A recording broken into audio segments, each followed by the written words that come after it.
We're live at the 89th Annual Arkansas Farm Bureau Convention. We're going to have a little bit of news, an interview, and much more on today's episode of the Arkansas AgCast, which starts right now.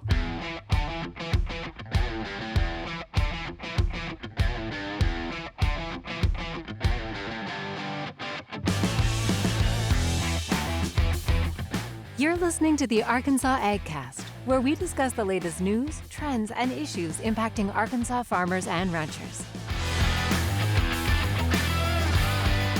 Our show is brought to you by the Arkansas Farm Bureau Federation and hosted by Jason Brown and John Nickman. Hello. We're here. State convention. Yeah, buddy. 89th or something like that, I think. Yeah, man, it was packed in here. Yep. And it cleared out right as It's we probably started 'cause we recording. started. Well, Yeah. food was on the table for some people, I think, and that changes it the is world. lunchtime. It is lunchtime. You know what we do, though? We work right through We work lunch. so hard. We work that we- right We through definitely We don't don't order eat. Chick-fil-A to show up. No. it. Yeah, there might be lunch waiting Thanks, on us. Jason.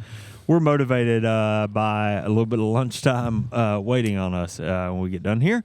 Hey, guys, it is jam-packed in this here trade show. We've got, let's give a quick rundown. Mac, I bet you did this yesterday several times, but we've got Yes. 60 vendors in the trade show. We've got 25 vendors in the farmers market.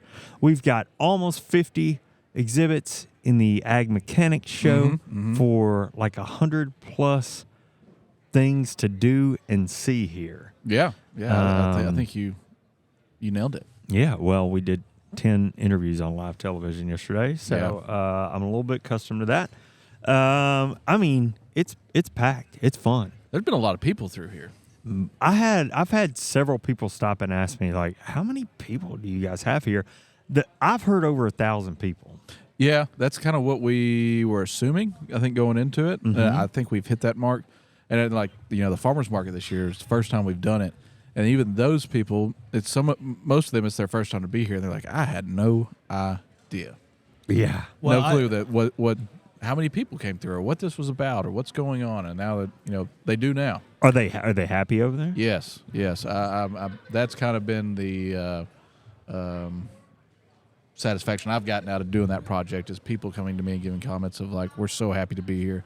Thank you for, accepting us and our application. And this is great. We've met so many people. The one thing I didn't take into account was the networking they're doing with each other. Oh, that's interesting. Yeah. So they're getting to know the vendors next to them, the other farmers market people. And I think that part of it they're enjoying just as much. And a lady was telling me what she made the other day or yesterday, and she was like, it is what it is, but I wouldn't have made that sitting at home. Really? Yeah. Huh. And she was like, this has been awesome. So And that works for me.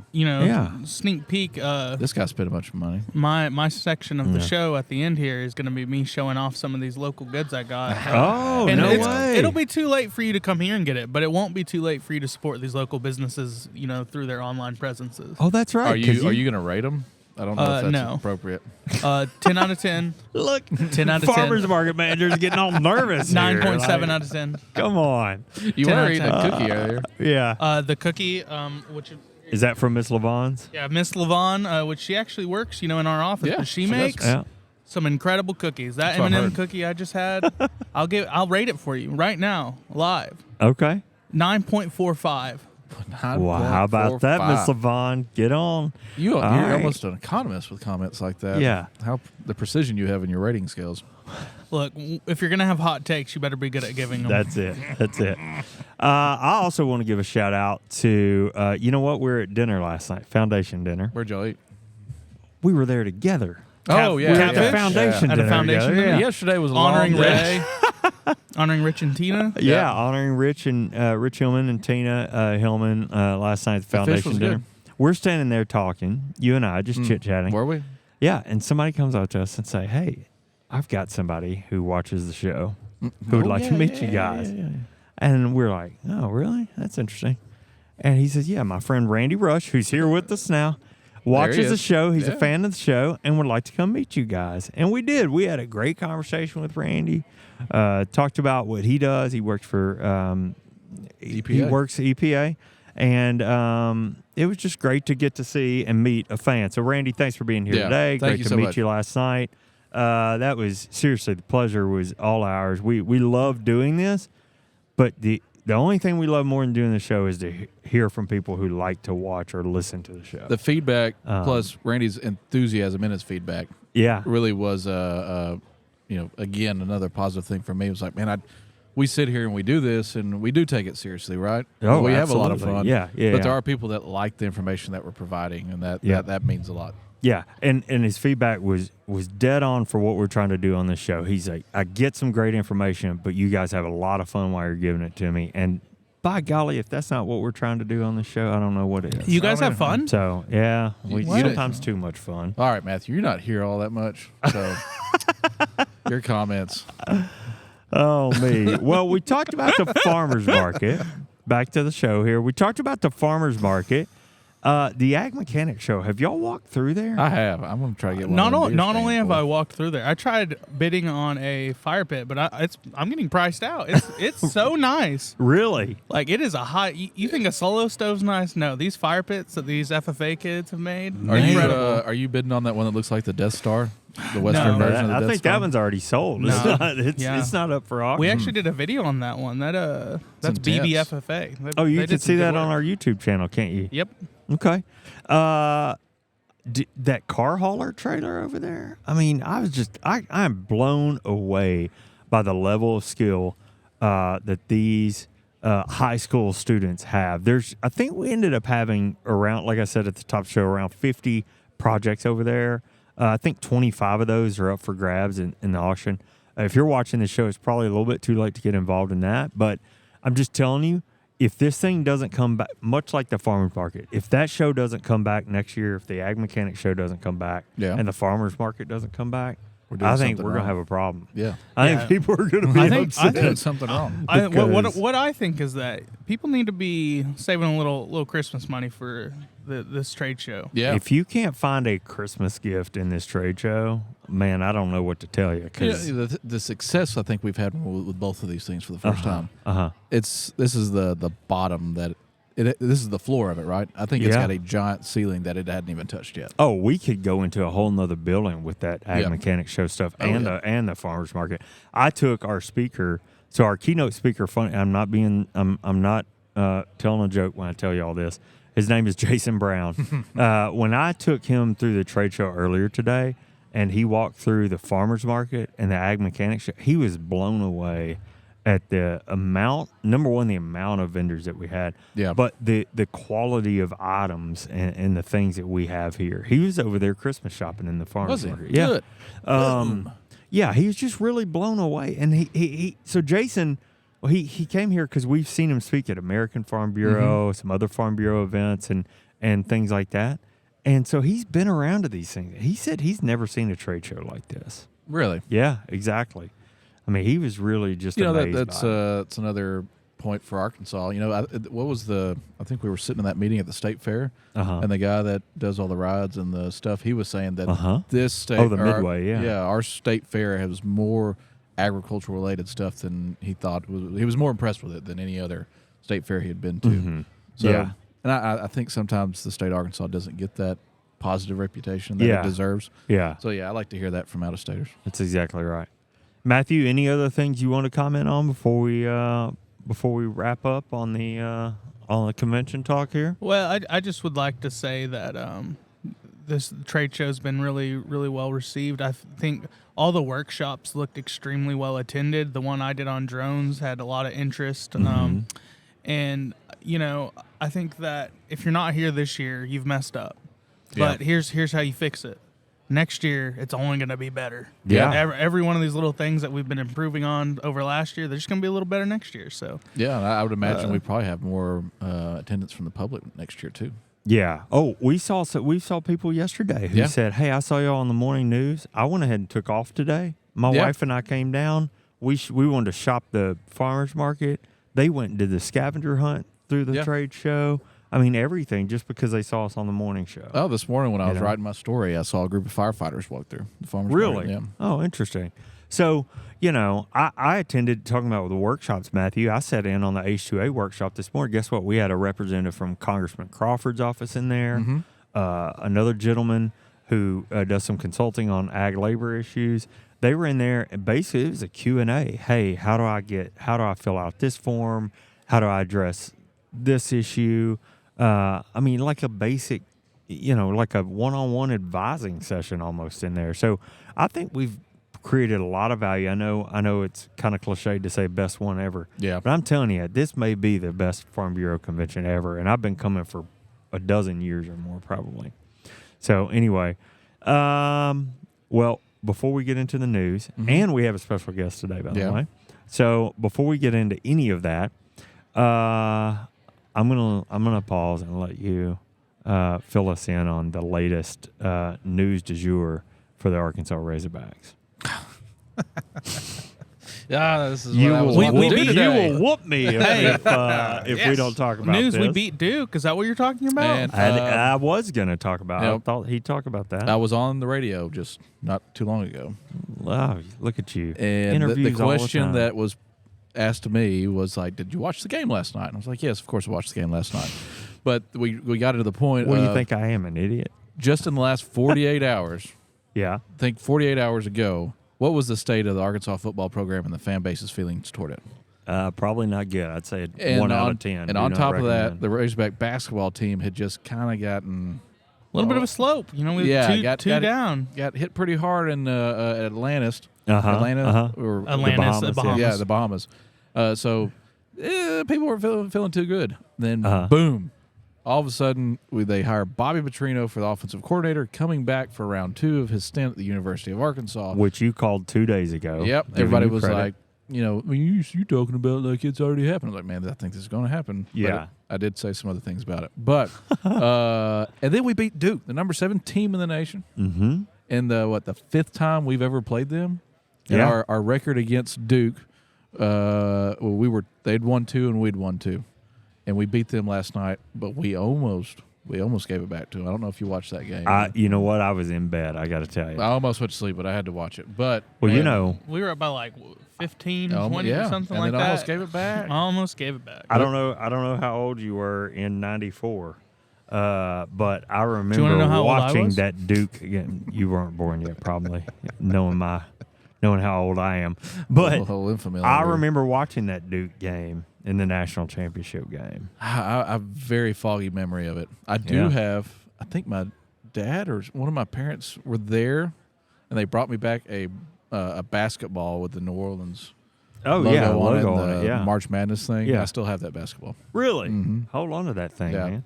But yeah, Well, that's the kind of excitement I've heard today around that victory Yeah. over Duke. But man, what do y'all think about Bobby P coming back? I don't. I'm Wow. just kind of numb to it. I don't know how to. It feels like a real shot in the dark, hoping for Yeah, things to yeah. Let's turn around. It sounds like desperation to me. I really hope it works. I really hope Yeah. it works. Yeah, But I don't know. We'll see. I'm with you. As an outsider looking in, I'm not necessarily a Razorback fan by trade, but I do follow them and keep up. And to me, it does have that feel of we needed something Yeah. here. We needed some sort of shot in the arm. Does it feel like a PR stunt to you? Professional I mean, opinion, a little bit. Yeah. But you know what? If it works out, that doesn't matter. Exactly. He's done well up in Missouri. Was it Missouri State? Yeah, he was OC at A&M last year. A&M Yeah, last so year like too. he's done all right. So I think. Yeah. Well, here's the We'll thing: it see. can't get much worse. No, I think Pittman said some comment about the defense, the Little Rock Touchdown Club at the beginning of the season, saying, this year we got a new defensive coordinator.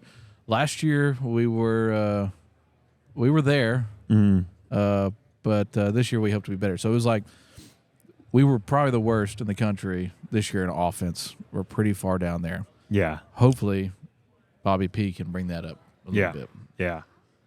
Well, we'll see. We'll have to wait and see, I guess. But that's my rant. All right. Before I Well, get too carried away. I hate to tell you guys, this is not a sports talk show. You were on a sports talk show. I was but talking about Farm earlier. Bureau. Talking about Farm Bureau. Now we're on Farm Bureau talk show talking about sports. Yeah. So let's get into a little bit of news. I don't want to delay. Macy's here waiting to come Yep. on the show. I don't want to delay. As I said, we're going to talk to a policy analyst about the Farm Bill later in the show, Macie Kelly. But I thought I would give a little perspective on that extension of the Farm Bill and what hurdles may still be in front of us in the coming months. And spoiler alert, it has to do with the timeline. This story is from Philip Brasher at AgriPulse, and Philip says the year-long extension of the 2018 Farm Bill enacted a few weeks ago, as we've reported previously on this show, effectively gives lawmakers until January 2025 to finish a new Farm Bill. That's when the expiration of the extension could trigger laws dating back to 1938 and 1949 that would force USDA to take steps next year to drastically raise the price of milk, wheat, and other commodities. Yeah. Philip makes the point that the first few months of the year will be crucial for progress on the Farm Bill, largely because after the midway point of the calendar in 2024, the House and Senate are scheduled to be out of session a lot, with the exception of a few weeks between the Republican National Convention in July and the November elections. There's also legislation pending on Ukraine and Israel funding, plus the hard deadline for Congress to agree on fiscal 2024 spending bills. That deadline is effectively April in 2024. All this said, with the political calendar the way it is, Senator Chuck Grassley of Iowa told AgriPulse that July is the effective deadline for Congress to get a new bill done. We were celebrating a couple of years ago, hey, we got a 12-month extension, or a couple of weeks ago, we got a 12-month extension.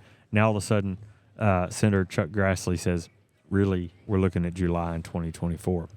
The story quotes our own Senator John Bozeman. Obviously, we'll talk about him a lot more with Macie. But John Bozeman said, farm country has been good to Republicans. He's the ranking member of the Senate Ag Committee, of course. And he says Republicans respect that goodness that they've seen. So there's an incentive to get the Farm Bill done. He goes on to say farm country has also been good to Democrats in critical areas, both in the House and the Senate. And he said Democrats understand that too. This story had more from Senator Stabenow and others, of course. But the main thing I think we wanted to take away here is that timeline may not be as comfy and cozy as we thought. Yeah. So we'll have to watch closely to see how things progress over the holiday or after the holidays. And we may be able to get a little bit of insight on that timing from our interview a little bit later in the show as well. Cool. Well, I want to talk about H2A. Okay, let's do it. This is starting to become like WOTUS for me. It is. You know? It is, isn't it? Every week I've got another little snippet about it. Yeah. So right. H2A is back in the news. It's pretty timely given that we had a workshop this morning about it. And we've been talking about H2A within Farm Bureau pretty heavily the last few weeks, especially with policy, our state convention this week. So USDA's Farm Labor Survey came out this week and unfortunately doesn't provide much good news for farmers who utilize the H2A or guest worker program. The survey is the foundation for how the Department of Labor sets the Adverse Effect Wage Rate, or AWER. The AWER is the hourly minimum wage farmers must pay guest workers or local workers for the same position. According to the USDA, farmers will be paying more for labor in 2024, and in some areas of the country over $1 more an hour from 2023. Veronica Nye, agricultural economist for the American Farm Bureau Federation, was quoted saying, the USDA's Farm Labor Survey told us that wage rates across the United States and all regions increased in 2023. The Farm Labor Survey tells us that in 2024, farmers in 13 states will pay more than $1 more per hour to their H2A employees than they did this year. She also goes on to say that farmers in 31 states will pay between 50 cents and $1 more, and only in 6 states is the increase for next year less than 50 cents. The smallest increase was for the Corn Belt, Region 2, where wage rates rose a quarter, which was a 1.4% increase. Hawaii, however, saw the largest percentage increase. Oh, interesting. And will pay $1.49 per hour more next year for their H2A program than they did this year. For most of our listeners, they're probably more interested about what's going on here in the state. Yeah. So as for Arkansas, the 2023 AWR was $13.67. And from that, we have seen this morning, from what I've seen this morning, Arkansas farmers can expect to pay at least 86 cents more than last year, which would increase the minimum hourly wage for the program to $14.53. So somewhere around a 6% increase from the previous year. I think I've mentioned this every time H2A comes up on our show or in any type of conversation I talk to anybody about it, is that these wage rates make or break farmers' operations. Absolutely. And as wages increase within the program, the less viable operating their business can be. And right now, given the cost of everything else that's gone up, whether it's from COVID or geopolitical issues, labor has continued to go up. Absolutely. And the need and demand for labor continues to go up. And this has become one of the largest expenses producers, not only in the state, but the country, are having to deal with. Yes. Yeah. Well, I'm glad you brought that. We're going to talk to Macie about this because I think we're interested to see if there's going to be any of this in the Farm Bill. I don't know that there will be because the H2A program really lies under Department of Labor and Department of Homeland Security. But I think we should talk to her and just kind of ask if this is on the Senate Ag Committee's radar. And, just kind of get her perspective on it. Yeah, and probably what's going through people's minds is, John, every year this thing goes up. Right. As long as I've been in the program, it's never gotten cheaper. Uh-huh. And if you ask me if that's going to change, my answer will be no. No. That will continue to be the case until some sort of regulatory change comes across. Here's a question for you. We know it impacts row crop farmers. We know it impacts specialty crop farmers. Has it gotten out of those boundaries at all? On the livestock side of it, they're not within H2A so much as they are the H2B program, and that's mainly on the processing side, whether it's processing milk or cuts of meat, etc., or even poultry. So that's a good point. It's a different program, but it's the same idea. Same idea. Okay, all right. Well, I know we're gonna take a pause here. We're going to play some musical chairs. Matthew, I'm sorry to say, but we're going to boot you off camera. It's all right. But before we do that, it's just limited. Look, it's a live show. If I was going to be kicked off by anyone, I'm glad it's Macie. So. That's right. Look, it's a live show. We got to be flexible. Y'all know that. We've talked about that. Before you go, Matthew, do you want to have a little bit of fun? Brian's not here. Well, Brian's here. He's doing 1,000 other things. Do you have a stump the host restaurant recommendation? Like I said, I did some shopping over there that's right. in the That's right. in the farmers market. So I'm gonna. Okay. Sorry, I had to bend down. Yeah, video if you're listening, I got 3 things here. I was gonna just show off, which is we had lots of great booths over there. I bought something from basically every single one of them. Okay. But first of all, we had Sarah's smoked specialties. Some of you guys might have, I think, Jason, you had some pecans, smoked pecans. Can I jump in and say that? I bought the smoked pecans. There's 2 kinds. There's cinnamon sugar and there's sweet heat. The sweet heat they're out of. They sold out of them. If you need a sample, I got a half bag in the room. They're incredible. Really good. But I got some of their spicy smoked salsa, and man, let me tell you, this is some good stuff. Is it good? Does it slap? Yeah. It's spicy, so I'd say it's fire. Oh. Come on, get your Gen Z lingo. Come on, dude.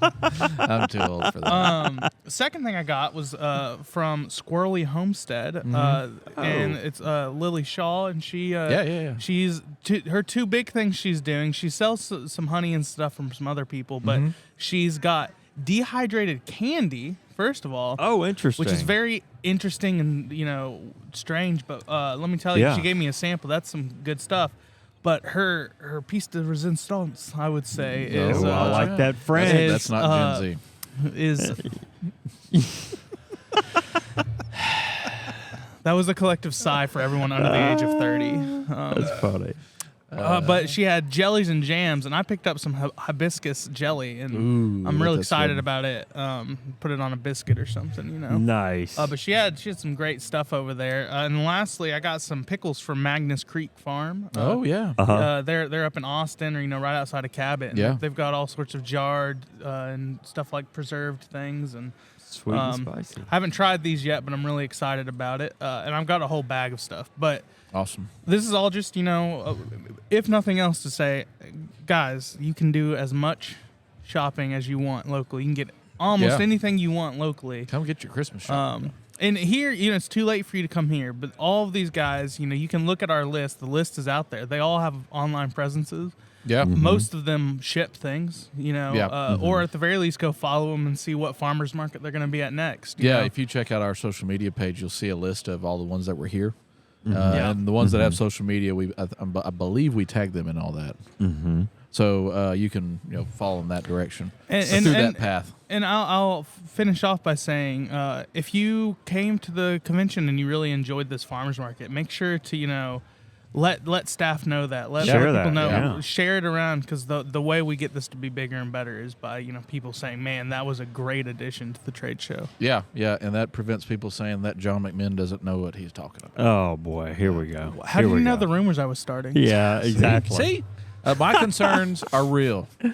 Well, I tell you, I've already Unlike gotten a the text. Magic Man we saw. I've already gotten a text from somebody who said, "Hey, grab me some emu meat, please, because I can't get down there, but I really want some." So And I think that- it's insanely popular. I had some emu brisket tacos out of some emu from Amy Hall and her Was it good? Gum Creek emus.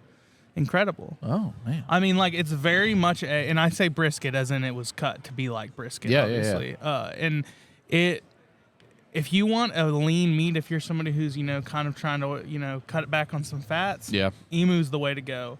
Obviously, too, if you have alpha gal, but that's that's a different world. Well, one funny story I heard from the farmers market yesterday was that all the FFA students were here, and some of them came over to, I think it was Coy's Southern Eats or something. They've got a bunch of seasoning. Yeah. They had this wild game seasoning, and a few kids bought it, but they tagged her on their Instagram, and she said within about 15 minutes, all these kids stormed her. Like, we saw the seasoning on Really? so and so's Instagram, said it was great.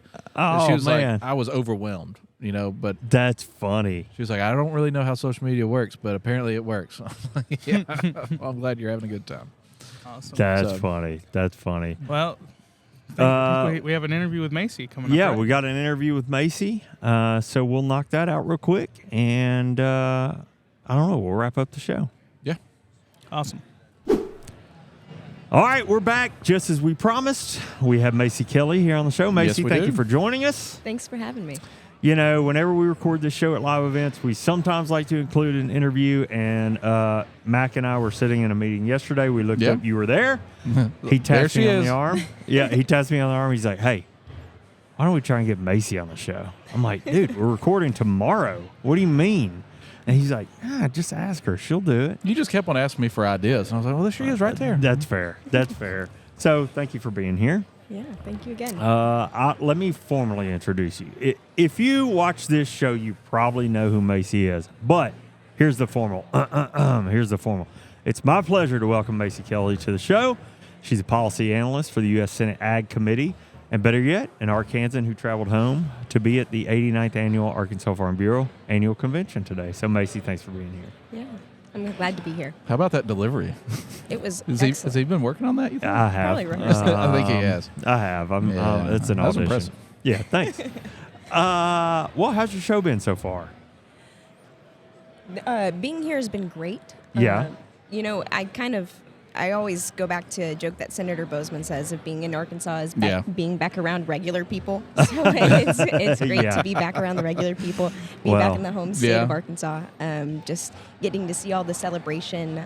There's a lot of buzz here at the convention, so getting the chance to see the trade show and all of the workshops and the sessions that you have, it's just really a great opportunity. I'm sure it's a little slower here than it is in D.C. Things move a little. Not at the convention. Not the Things convention? Yeah. It's a tight ship Well. you guys run here. Well, Yeah, we Senator try. Bozeman has been on the show, and I can assure you he was not talking about us when he said being back around regular people. No. He knows. He knows we're anything but that. Well, we're really glad to have you. We reported earlier in the show a little bit of an update from the Farm Bill. We saw the CR in the last couple of weeks. We'll get to that here in a minute. But before we get down to business, that's really what we wanted to have you talk about. Before we get there, really quickly, let's just talk a little bit about your history. We've established you're in Arkansas. Yes. But you also have a history in agriculture. Tell us a little bit about your history here in Arkansas and your time in agriculture. Yeah, of course. Yeah. So agriculture has been a staple in my family for generations. When I was growing up, we always had a small cow-calf operation up in my family's farm is in south central Missouri, actually. Okay. And I was born just across the border in Mountain Home, Arkansas. Mountain Home. Yeah, go Bombers. Yeah. But growing up, we had our cow-calf. I always say that kind of ended after my dad had his first herd of longhorn cattle. Oh, yeah. Once you have to fix fence once a week for a couple of months, you kind of get out of the cattle business. But after that, we kept cutting hay on our family's farm. I always grew up with horses, so I rodeoed. I competed in 4-H State-A-Rama events. In high school, I was in FFA. I was a chapter officer in Mountain Home, and I got to compete on the local, state, and national levels in career development events and leadership development events. I was blessed with the opportunity to be an Arkansas state officer for a year. That helped me travel around the state and learn a lot about Arkansas agriculture, which just a great opportunity. Yeah. And then I went to the University of Arkansas to study agricultural communications, agricultural leadership, and political science. Yeah, and now I wow. get the chance to use that in D.C. Like you said, I work on the Senate Agriculture Committee on the minority staff for Senator Bozeman from Arkansas. So really just kind of coming full circle, get the chance to work for the home state, for the home senator, come back to Arkansas and talk about agriculture. Which I Heck really yeah. love. That's awesome. We're happy that you're up there representing us, Macie. I'm sure you do a really good job. But one thing I wanted to ask you, Senator Bozeman's really big on hearing back from farmers and trying to address their issues, especially here in the state of Arkansas. And I think he does a really good job of that. But what are you all hearing in your office? What's the senators hearing from farmers within the state of Arkansas? And what are those issues that they seem to be more concerned with and what he's focusing on? Sure. So Senator Bozeman has been traveling around the country this year. Yeah. And he kind of put out a formal invite to all of his Senate colleagues. Invite me to your state. I would love to visit. I want to know what your farmers are saying. Yeah. And I don't know that he expected so many of his colleagues to take him up on it. So at this point, he's been to 18 states. Wow. Alaska, Been I moving. saw. Alaska. I mean, he's been all over. Alaska, he's been to Florida. Iowa, so Great Plains states, eastern coastal states, the Midwest. And so we're at 18 of those. We have a few more down the pipeline. Wow. But I would say that whether Senator Bozeman is meeting with farmers and ranchers in Arkansas or any of those states that we mentioned, the biggest issues that we hear about, that Senator Bozeman hears about, is that we have to have a strong farm safety net. Yeah. We hear endlessly about reference prices and making improvements to crop insurance to make it more affordable for farmers. Yeah, We that's hear something. about people, being discouraged in leaving the farm. Yeah. The average age of the farmer is steadily increasing. Skyrocketing. Yeah. And I mean, we've heard so much from young farmers or people in farm families that their family or their parents and grandparents have dissuaded them from going into agriculture. Yeah. And you guys are no stranger to that. And I think the other thing that we hear about often is labor. Yeah. Yeah. It's not easy to be a farmer, and we hear that through and through all the time. But I would say farm safety net is probably number one. Yeah. That we hear you about. hit on some points that we've been focused on. Labor has been a huge topic right now for us. That's right. And then also the crop insurance thing. We've been, even with not just row crop, but specialty crop people too as well. And I'm sure the senator's heard a lot of that in other states he's been at. Yes. Again, Florida, people also travel to Washington, D.C. to meet with Senator Bozeman. So, other big specialty crop states, Washington State, Oregon, California, we've heard from farmers in all of those states struggling with the same things. Yeah, that's incredible. Well, I tell you, we mentioned it a minute ago. We've talked about it several times on this show, the story we reported earlier. But we know the Farm Bill has been extended for a year as part of the CR. What's next on the agenda for a new farm bill? What should farmers expect as far as timing goes there? No, that's a great question. So the extension was for 1 year solid. So we're looking at September 30th of 2024. Okay. In that time, I would say that nothing is pausing. We're still hitting the pavement running, working in a bipartisan manner. All four corners have incentives to get a farm bill done, whether it's the leadership of Chairwoman Stabenow in the Senate or the leadership of Glenn Thompson there in the House. Everyone wants to get a farm bill done, and they want it to be a good product at the end of the day. Right, yeah. So we, as Ag Committee staff and as Senator Bozeman has kind of commissioned us to do, we haven't stopped. Yeah. So we're still working on developing policy, on kind of negotiating the terms of what a next farm bill looks like. I would say that when we talk about what the farm bill has to look like and places that we still need to reach, it's got to be one that works well for farmers and agriculture. It's got to be one that protects, benefits that are already in place for farmers, for farm families, rural communities. It has to be an all-encompassing approach that is bipartisan and is going to be, going to serve the purpose of what a farm bill should. Yeah, that's incredible to know. And that story that we reported earlier actually said, look, the extension isn't as long as you think. There's going to be some recesses involved next year, especially once we get past that midpoint of the year. So really the time crunch is on, and I would assume that first quarter of 2024 is incredibly important. As you said, you're not pausing, but that first quarter probably is really crucial to the timeline. And I think you gave a really good point of the same thing I've been reading is that you want the right farm bill, right? Right. You want it to protect farmers, and we need the best we can get out of it. But is there going to be any more additional input sessions for farmers or public comments for this farm bill going forward with the extension? Oh, definitely. Yeah. I would say going back to the extension, we've had so much input already. We started hearings in summer of 2021. Yeah, I attended one of those here in Arkansas. Yeah. That was one of we kicked it off first with a field hearing in Michigan, the Chairwoman's home state, and then our second hearing on the Farm Bill was here in Arkansas in Jonesboro. And we were just... I was there for that one. Yeah, the outreach of that was awesome. We've heard a lot of great feedback for what a farm bill needs. In terms of the extension, it was a clean extension, and that was something that was already a topic of a lot of conversations in amongst the four corners and with congressional leadership of what does an extension look like. Yeah. So that extension for a year under the same terms of the 2018 Farm Bill was really in matter of creating certainty for farmers, right? So they can enroll in the programs. We know what we're working with for the next year while we continue to try to improve it. And I would say, input doesn't stop on that. So I mentioned 18 states earlier. Senator Bozeman still has on the docket to visit West Virginia and Oklahoma. Okay. So we've got a couple more down the rocket. And then we've got, every week we meet with farm stakeholders, farmer groups, commodity groups, environmentalist groups, forestry, the amount of input all that we encompassing take, ag. It is, right. Yeah. Nutrition is, we continue to hear from stakeholders in that space as well. Yeah. So, the input doesn't stop. We want to make sure that there's no stone, not overturned. Correct. Right. I understand completely. Yeah. For sure. Right, if you're listening to the episode, you're not going to notice a change at all. But if you're watching, you're going to notice, whoom, abracadabra, Mac is gone. That's because he's incredibly popular. If you watch this program, you know that.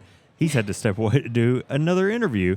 So Macie and I, we're going to keep rocking on. Hey, look, we've told you guys before, when we do a live show, it's all no holds barred. So we're going to keep, the show must go on. We're going to keep rocking here. All right, Macie, my next question to you, we've talked about timing. We've talked about input. We've talked about all that. Here's a topic that keeps coming up. You mentioned it briefly. We've had a workshop on it this morning. H2A labor in ag. So is that a topic of priority for the Senate Ag Committee? And if so, what is can you give us any insight into the focus of that work? Sure. Yeah, labor, H2A or not, domestic labor, everything. We hear about that there is simply not enough people in the agricultural workforce. Sure. Right? Yeah. I mean, ag is so labor intensive. Right. Especially specialty crops where there's not automatic harvesting capacity and things like that. We hear about that all the time. In the terms of H2A, we run into issues because that is under the purview of the Judiciary Committee. So it's just outside of the purview of what the Senate Agriculture Committee can do, even though it directly impacts farmers and ranchers all across the nation. Right? Yeah. So a lot of the changes to H2A, even H2B programs are done at the administrative, the regulatory level. Right. And that's something that congressionally we have to take note of. Right, now, that there's makes sense, a couple of major proposed rules through the Department of Labor and the Department of Homeland Security that are going to impact how the H2A program operates and how it will impact farmers who utilize it. And, some of these things, Senator Bozeman just joined a letter with one of his colleagues, Cindy Hyde-Smith from Mississippi, Okay. to try to extend comment periods to be more friendly to farmers, because these comment periods were about to close in the middle of harvest. And that's just an example of, DHS and DOL, Not understanding Sure. the intricacies of a farm the schedule, Right. even. You know? I mean, there is a conceptual kind of misunderstanding or a misstep of, these farmers need to have input because this is their livelihoods, right? It's right. not just their business that they can go home from. It is their home. Yeah, It's their yeah, everyday that's in fair. and Yeah, out, yeah. So we're continuing to watch those things and to try to be helpful on the Senate Agriculture Committee side, trying to ask the right questions and provide the right guidance, and then help farmers when they have questions. I think that's our biggest role on the Senate Ag Committee, is trying to be helpful in that way. But there are some real challenges posed within the H2A program that simply make it more expensive. I was just chatting with a farmer here at this convention, actually. He said, if one of these rules goes into effect, that's going to increase my cost by $1,000 a day on farm labor. $1,000 a day. And I bet it was about those SOC codes. It was. Yeah. It yeah, was. Yeah. And that's something that, it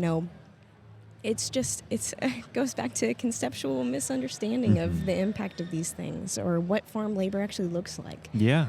Because when when you work on a farm, you're not just, a truck driver. You're a man of many hats. Yeah, sure. And that's something that we've tried to, that Senator Bozeman has tried to message. Yeah, and I think, he always does an ag tour or more, especially here in Arkansas. Obviously, Yes. we talked about him visiting 18 states. Yeah. But I feel like he's got a good grasp. And even when those things are out of the purview, DOL, DHS, things like that, which makes it a challenge, I love that he's still taking in that input from farmers. And something we talk about so much on this show is making your voice heard. When these surveys open up, like the working group on the House side Right. and the Ag Committee, when the input sessions are around and you have the opportunity, your perspective is unique, and nobody can understand your perspective like you. And we always encourage farmers to make that known. I can only assume the senator wants to still hear from farmers, even though a lot of that lies within Department of Labor and DHS. Yeah, absolutely. And I would say also, Arkansas they have a delegation that understands the impact of great farmers, point. with Representative Crawford being one of the main leaders on the House Farm Labor Task Force that just compiled kind of a overview of the gaps and needs of the farm labor force. Incredibly helpful in informing policy going forward, which is exciting. But I would also say, in the state, whether it's Senator Bozeman's staff or any of the other delegation, there are resources within the state and staff within the state that are there to be helpful.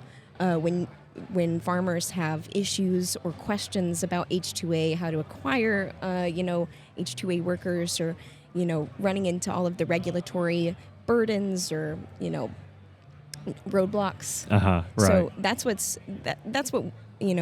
from a congressional standpoint, we're happy to be helpful in those things, and definitely input on how we can make those programs work better is vital. Yeah. Vital. Well, that's awesome. And hey, shout out to Congressman Crawford's office, because he had a staff person here in our H2A session this morning, giving some input, talking about some things they've seen, some things they've learned, and some ways that they can help farmers and ranchers as well when it comes to this.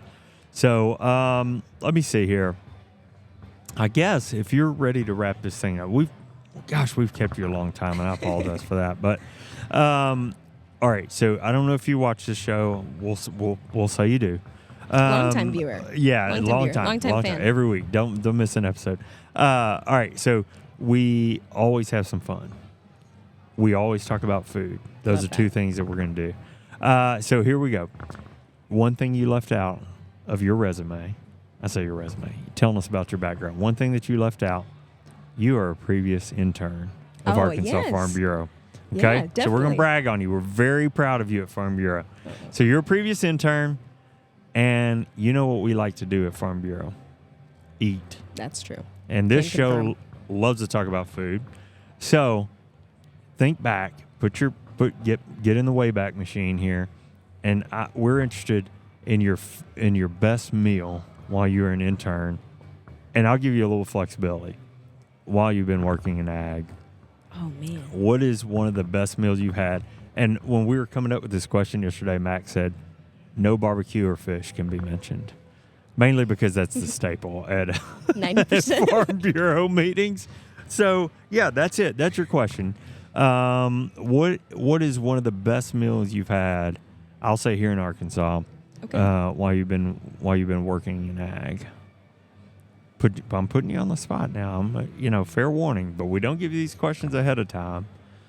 Yeah, So- I mean, to filibuster, I'll just say good things about Arkansas Farm Bureau while I think on this. Yeah.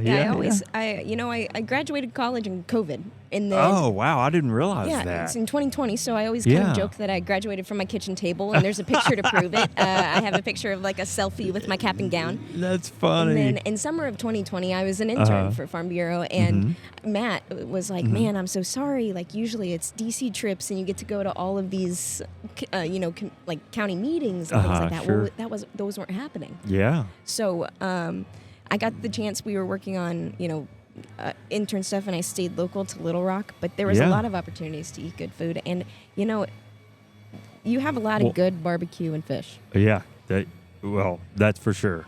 That's for sure. All right, I'm going to give you a little bit of grace. Giving me the COVID explanation, I realize that maybe we misstepped in this question. So, we're going to stay food related. When you come home from DC, what's one of the places you've got to hit? Ooh. Yeah. Just in Arkansas, or Yeah, just in Arkansas. When Okay. you're home. I'm going to give you a second to think. I'm going to tell you, we spent some time over Thanksgiving up near your home. We were in Bull Shoals nice. over Thanksgiving. And we made a day trip over to Harrison. Buddy, if you haven't been to Neighbor's Mill, which came recommended That's good from stuff. this gentleman, Matthew, our producer right here, that was a fantastic place. Oh, it's and he's wonderful. recommended it on this show before, and that's the reason we went. Killer. Oh, it's fantastic. So, anyway. I mean, you missed a lot of great places in Mountain Home, and Yeah. I'll give you a list later. But Yeah. I mean, come on. Yeah, that's funny. No, but Neighbors is amazing. I would have to say, the worst thing about being in DC, food related, right? There's a lot. Yeah, DC. well, that's fair. But I would say there's not good Mexican food. Really? Yeah, That's I kind of a mean, surprise. There's a couple places that are pretty good, Uh-huh. but it's not like being back home Yeah. and getting Mexican food back home. Oh, yeah. So I mean, there's like a circuit of Mexican restaurants that I have to go home to. I love it. There's I one love in it. Mountain Home called Salsas. There's one in Yeah. Fayetteville that I go to all the time. Yeah. Matador, and there's a few others. But I would have to say, if I'm ever in Arkansas on a Tuesday and I need a Taco Tuesday, Yeah. there is a place called Mr. Taco Loco in Fayetteville that Really? I was a regular when I was in college. Okay. 99-cent street tacos, the best street tacos you'll ever Awesome. have. I would probably have to say that's my go-to. I've got to get there when I Yeah. come back. But there's so many people. I like Slim Chickens. Oh, yeah, man. Gotta get Yeah, Slims. see, even this, you don't have to overdo it. You don't have to say, hey, I want to go get a ribeye. Like, it can Right. be something simple. Right. Just the good Mexican food. Do you know Mr. Taco Loco in Fayetteville? Do you know this place? No? Okay. We'll go All there. right, I'll well, get you there. We'll have to go check it out. I was bragging on Neighbor's Mill. Neighbor's is good. And so, anyway, Mr. Taco Loco, we're going next time we're in It's not that Fayetteville. fancy Macie place. says we If got to you- go. It's not fancy. So if you're looking for fancy tacos, 99 this street, is not the place. 99-cent street tacos. I'm all about it. It's good stuff. So, all right. Well, listen, hey, we're going to wrap up there. Thank you so much for being on the show. I know you're so busy here. I know everybody wants to talk to you. I've seen it with my own eyes this week. So thank you for making the time to sit down and talk to a couple of goofballs about farm policy. We're grateful for having you on today, and we'll see you soon. Yep. Thanks again for having me. Thankful for what you all do here in Arkansas. Just telling the story. So all right. appreciate Sounds you. good. We'll talk to you soon. Mm-hmm.